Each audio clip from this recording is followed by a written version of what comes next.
Olha, a história do Paraguai é, sem dúvida, uma das mais impressionantes e dramáticas de toda a América do Sul.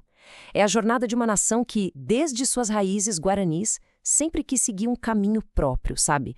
Um caminho de isolamento, de muita ambição, que acabou moldando o país de um jeito único e, muitas vezes, bem trágico. Vamos mergulhar nessa história para entender o que aconteceu. E essa pergunta, ela é o fimo da meada de tudo. A história paraguaia é toda marcada por essa busca quase obsessiva por se dona do próprio nariz, por ter soberania e autonomia. Só que essa busca teve um preço altíssimo, um preço que, de certa forma, ecoa por lá até hoje. Vamos começar pelo começo, então. Primeira parte. Mãe das cidades.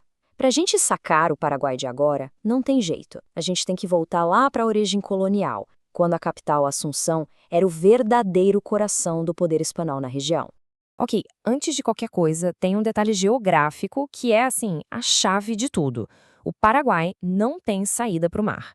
Essa condição é a moldura de toda a pintura, entende? É o ponto de partida para entender as maiores lutas e os maiores sonhos do país. Tá, mas e daí que não tem mar? Bom, isso significava que o único jeito de chegar no Oceano Atlântico era descendo os rios Paraguai e Paraná. E adivinha só quem controlava a saída desses rios? Lá em Buenos Aires. Pois é, quem mandava ali, basicamente, tinha o Paraguai na mão. Imagina a tensão que isso não gerava, né? Era uma dependência constante. E olha só como Assunção cresceu rápido. Não era uma cidadezinha qualquer, não. Fundada lá em 1537, ela virou o hub da Espanha na região, o centro da tal província gigante das Índias. Era dali que saíam as expedições que fundaram um monte de outras cidades, inclusive a grande rival, Buenos Aires. Por isso o apelido, né? Mãe das cidades. Faz todo sentido. Beleza, agora a gente avança para a segunda parte, a República Isolada. Chega a independência e o que o Paraguai faz? O que todo mundo estava fazendo? Não. Ele pega um desvio, uma rota completamente diferente e se fecha para o mundo. É que a independência do Paraguai foi, na verdade, uma independência em dose dupla. Em 1811, eles deram um tchau para a Espanha, claro, mas também deram um não obrigado bem grande para Buenos Aires, que queria manter todo mundo do antigo vice-reino junto, sob o comando deles. O Paraguai falou não mesmo. E essa história tem uma figura central. Um personagem quase de filme, José Gaspar Rodrigues de Francia, conhecido como O Supremo.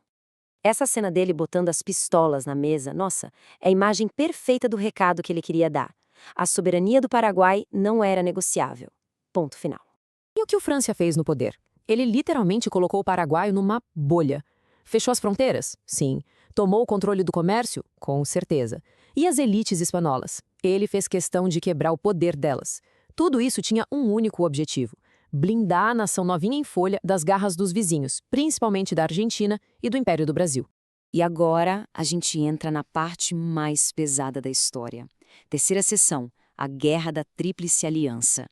Depois de todo aquele isolamento, veio a tempestade. Um evento tão devastador, um verdadeiro cataclismo que redesenhou o Paraguai para sempre. Mas por que essa guerra aconteceu? Essa é a pergunta de $1 milhão e até hoje tem muito debate. Foi culpa da ambição de um homem só, o líder paraguaio Solano Lopes?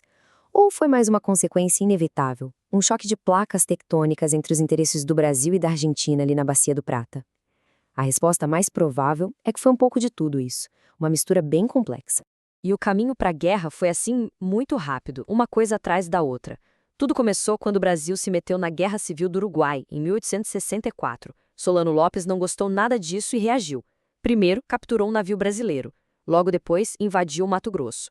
E o golpe final, pediu para a Argentina para passar com suas tropas, a Argentina negou e ele foi lá e invadiu a província de Corrientes. Pronto, aí não tinha mais volta. Essa atitude do Paraguai conseguiu uma coisa que parecia impossível. Juntou o Brasil e a Argentina, que viviam se estranhando. Em 1º de maio de 1865, Brasil, Argentina e Uruguai, agora com um novo governo alinhado a eles, assinaram o Tratado da Tríplice Aliança. A partir dali, era guerra total contra o governo de Solano Lopes.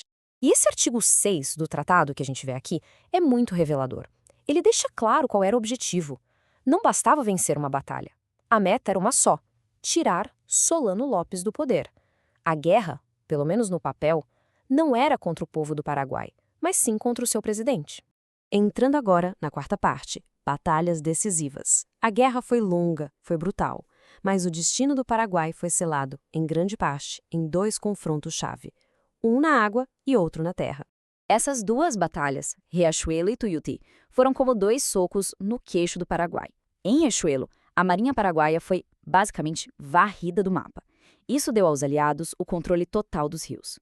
Já em Tuiuti, o Paraguai tentou um ataque surpresa que deu muito errado. E ali eles perderam a nata do exército, os soldados mais experientes. Então, vamos entender a importância disso. A derrota em Riachuelo foi um ponto de virada. A partir dali, o plano de ataque do Lopes já era. O Paraguai, que já não tinha saída para o mar, ficou totalmente ilhado, cercado. A guerra deixou de ser sobre atacar e passou a ser uma luta desesperada para simplesmente não deixar de existir. Com o exército paraguaio já destroçado, os últimos anos da guerra viraram, na prática, uma caçada humana atrás de Solano Lopes. Mesmo assim, eles resistiram bravamente, como na Batalha de Campo Grande. Mas, sinceramente, o jogo já estava jogado. A guerra só acabou mesmo quando Lopes foi morto em 1870. E chegamos à 5ª e última parte, uma nação arrasada. Acabou a guerra, mas não veio a paz. O que veio foi a imagem de um país em escombros. As consequências foram, sem exagero, apocalípticas e definem muito do Paraguai até hoje. A destruição foi quase completa. A população foi dizimada, principalmente a masculina. Os números são assustadores. E na política, um vácuo de poder. Pensa bem, anos de um governo super centralizado, mais uma guerra que matou todo mundo, simplesmente não sobrou ninguém para governar o país. E aí acontece uma das maiores ironias da história da América do Sul. O Brasil, que tinha sido o grande inimigo na guerra, vira o principal protetor do Paraguai depois dela. Foi a diplomacia brasileira que bateu o pé contra a Argentina, que queria repartir o território paraguaio.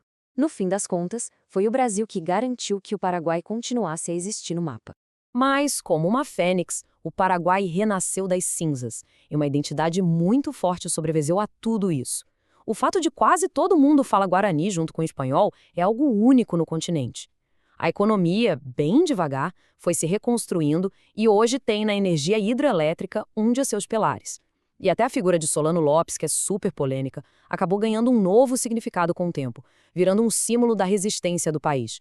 E é essa pergunta que a história do Paraguai deixa no ar, né? É um exemplo impressionante da capacidade de um povo de não só sobreviver, mas de resistir, de se reerguer e de manter viva uma identidade muito particular, mesmo quando tudo parecia perdido. Uma lição, sem dúvida, escrita no isolamento e no fogo.